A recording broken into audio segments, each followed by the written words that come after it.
Hey everyone, it's Dr. Dan Ritchie, president of the Functional Aging Institute, and I'm really excited to have Marion Brand on with us from British Columbia. And Marion actually came to our very first Functional Aging Summit in 2015, so June of 2015. So I want to ask you a little bit about the history, Marion. So I know you opened a training studio in the past year, a little over 10 months ago, so about last April of 16. Before we get into some of the details, I want to walk back to June of 2015, and you're at the Functional Aging Summit. Probably never been to an event like that, I'm guessing. And No. after the 2-day event, you attended our 1-day business coaching. Can you tell us what your business, professional life was like then, and like how many facilities were you working out of? How many different places were you going to train clients? What was your day like?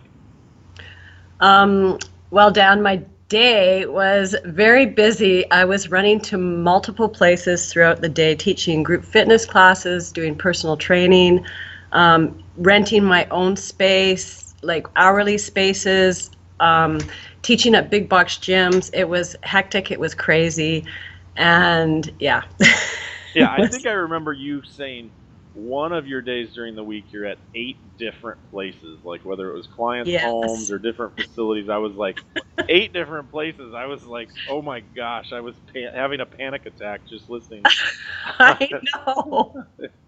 I was like, Yes. holy cow. So share with our listeners, because I know some of them have this fear. Did you have a genuine fear at that time, even at our summit after 2 days of great content? Did you have a genuine fear about stepping out on your own and opening your own place? Well, yes, of course, there was a fear of doing that. I'm in my comfort zone, but it's not very comfortable, the zone that I was in, but I knew I had to do something. So Yeah, I had to make a change. yeah. I remember in that coaching day, Cody and I said, look, you can continue doing what you're doing, training in 8 different locations, or you need to make a drastic change. So, And um, doing that, living paycheck, you're living paycheck to paycheck, really. yeah, yeah, absolutely, absolutely.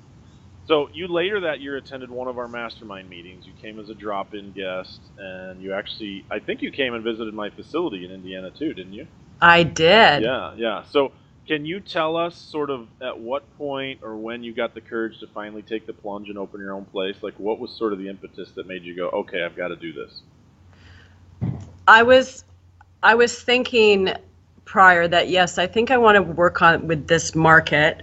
Um, then I saw somehow I got an email about your summit, and it's like, oh my goodness! I showed it to my partner, and he said, you have to go to this. So it's like off I went to see you guys, and I didn't know what to expect.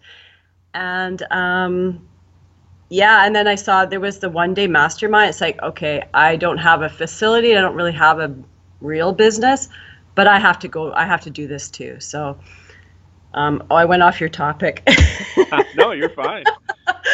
So it's like I have to do it. I have to. It's like, oh, geez, that seems like that's a lot of money to spend, but I got to go and see what this is all about. And it was definitely well worth my money spent. It helped me so much. And then that's why I came. I've been looking for places and studio space to rent. I live in Canada. I live in like it's very the rents are very expensive up here. Yep. So Yeah, um, tell our listeners where you're at. You're sort of I, about I'm an like hour from Vancouver. yeah, about an hour from Vancouver. Okay. So the housing prices have gone up so high in Vancouver. I mean, there was just um, a thing on that said that there are no houses under $1 million in Vancouver anymore. It's like, oh my goodness. Wow. Wow. So anyway, yeah, just looking for space to rent to run a business, and so a small space. So I found a space. Yeah, it's not as cheap as I wanted, but it's great. I mean, I'm making money. It's awesome, right? Yeah, that's awesome. So okay. So tell us, you opened in April of 2016. You already kind of let the cat out of the bag. Are you making Oh, any money yet? yes, I am. All right. So So you actually have clients. How many clients do you have? You're 10 months in. How many clients do you have? I have 40 regular members right now, and I just, so yeah, I have 40 members. I have, like, right now I have 10 new people coming through the studio for a 28-day challenge. Okay, In great. January, I had 30 people coming through for a challenge. It was awesome. So I signed up half of them. So that Yeah, was tell me great. about So January because I think you said before we started the interview that you actually had to turn your ads off because I did. you had more interest than you could even handle. So that sounds like good problems.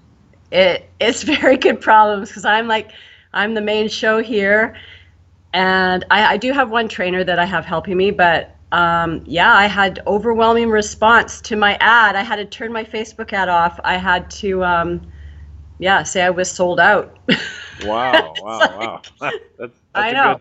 That's a good problem. Okay, so we got to figure out how you can get that Facebook ad turned back on and handle I those numbers. So what are your you haven't even been a full year in business, but if we look at 2017 forward, what are your prospects for 2017? I mean, are you going to be making money? Is this going to be like are you going to look back and go, "Wow, so glad I opened my place?" I'm already so glad I opened my place. I'm already making money now, and I'm not even a year old. It's like I have money in the bank now. It's awesome. That's It's great. like, That's great. woohoo! I don't have to live paycheck to paycheck anymore. I can pay all the bills. Yeah, I can look ahead to see. That's Um, fantastic. So yeah, have you had a $10,000 month or better so far? yes, I have. Okay, So that's great. that So was my first goal. yeah, So it's like, wow, I met my goal. That's yeah. awesome. So you're on pace to be doing over 120,000 in just your first year of business. Oh, definitely, yes. That's fantastic. Hmm. So I just want you to talk to the other maybe female entrepreneurs. Obviously, men are listening too, and that's fine. But I want you to share with the other women who are in their 50s, maybe even 60s, who are thinking, "Oh my goodness, I don't know if I can open a business. I don't know if I want to leave the big box gym. I really just like helping people." What could you say to kind of encourage them to move from the spot they're in to opening their own place? You have to do it. I'm in my 50s right now. This is my first business I've owned, and it's well worth it. It's like I would have been struggling to keep doing what I was doing. I had to, yeah, I had to do this, and it's been worth it.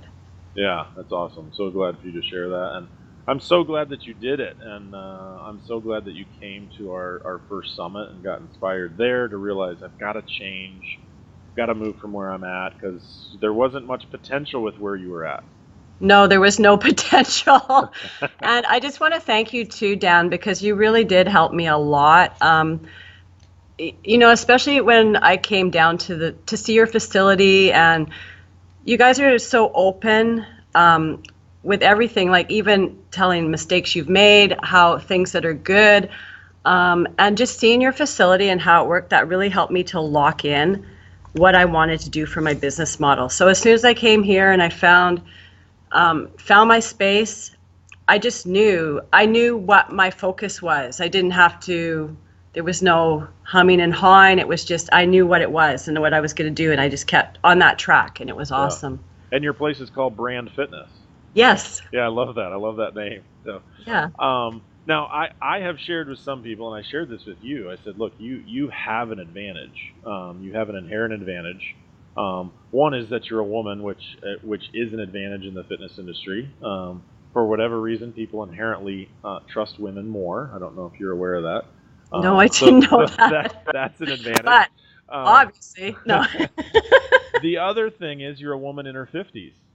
That's right. So especially if you want to train people in their 50s, 60s, 70s, and beyond, you have a huge advantage simply because they're going to tend to gravitate to you more. They're going to tend to trust you more.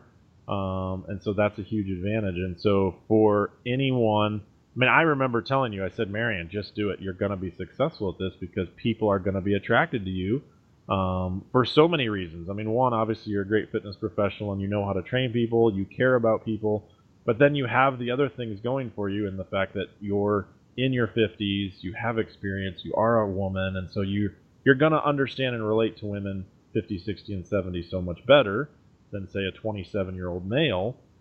That's not to say they can't do it, because I think anyone Hmm. any age can do it. But But for women in their 50s and 60s listening to this, I just want to remind them that you actually have a built-in inherent advantage over someone like me. I have to overcome the fact that I'm a guy, and women can find me intimidating, right? And they're like, oh, I don't want to get big, bulky muscles, and you don't understand what it's like to be a woman, and right, like, there's immediately that, like, that challenge for me to overcome, that you don't have to, right? You already can be sympathetic to their struggles, you can be compassionate and understanding, and so that's a huge advantage. And so I want to encourage more female entrepreneurship just like you. I want to encourage more women who are out there giving so much of themselves like you were, right? I mean, the reality is what was you were just over giving and over delivering and traveling all over your market to serve your clients. I mean, I saw Marion's going to burn out, right? Like, Marion can't stay on this trajectory, right? Yes. The other thing is, my hunch is, as your business grows, you're actually going to be able to serve more clients. I don't know. Definitely. I don't know if you crunch the numbers, but Marion's going to be able to serve more people and not wear herself out, and make more money and have more control, right? And so, so it's a win-win for everyone. Your clients get better service from Marion, and Marion doesn't have to wear herself out. So that's really cool. Right. So what's next for you, Marion? Maybe tell us sort of what you're excited about in the next 6 months as your business grows. Like, what do you see as sort of your next step in business development? I need to hire trainers now. I have one trainer. I need to hire trainers and extra help just to help me grow. Yeah. So you can turn that Facebook ad back on and not be sold out. That's right. And also to give me freedom for myself, so I booked a little short trip the end of May. So yeah, to have people that I can trust and to help me in my business. And yeah, so I can have a bit of freedom. So I'm not running around all over the place. Yeah. I mean, yes, it's hard work, Yep. but it's awesome when it's your own. It's so satisfying, and it's so nice. And the nice thing too, because I'm in my 50s now, my kids they're growing up, they're young adults. So I have time to spend on my business and grow it as I want. So it's awesome that way. Right. Yeah, you don't feel like you're robbing time from anyone else as you do. No, that's right. Yeah, and I think, I mean, you're so early in your business development. I think the future for you is going to mean more trainers working, so eventually you're making more money and training less than you used to before you owned your own business, right? And so that's right. Then you enjoy your business even more when it's making money for you when you're off on trips or whatever it is you're doing. So that's right. And I get people asking me, is this a franchise? And I go, yes, this is the first franchise. It's the headquarters. It's the headquarters. That's right. Well, I have a feeling there's going to be a few people that see this interview and are going to contact you and say, I want to open a brand fitness. So that may be a new problem. A new problem for you to solve. So you're on your own on that one. So okay. Oh, I need some coaching on that. Yeah, I'll help you walk through that. So okay. We now have 19 Fit Body Forever franchises that we're working with. So I understand how that process works. So I can coach you through that as well. So okay, perfect. So, all right, Marion. Well, thanks so much for coming on and sharing. I think the big takeaway that I heard was, look, you came to the FAI Summit in June in 2015 with really, not really a significant thought about opening a facility, but realizing you had to make a change. And then here you are, April of 16, literally less than a year later, you open your own facility, and now here we are 10 months after that, and you're making money and you're enjoying it, and that's really cool. And so glad you came to our event and that you took some action and that you're changing more lives than ever. So thanks so much for coming on. Thank you, Dan, and thank you for all your help. It's been so awesome. Yeah, you are welcome.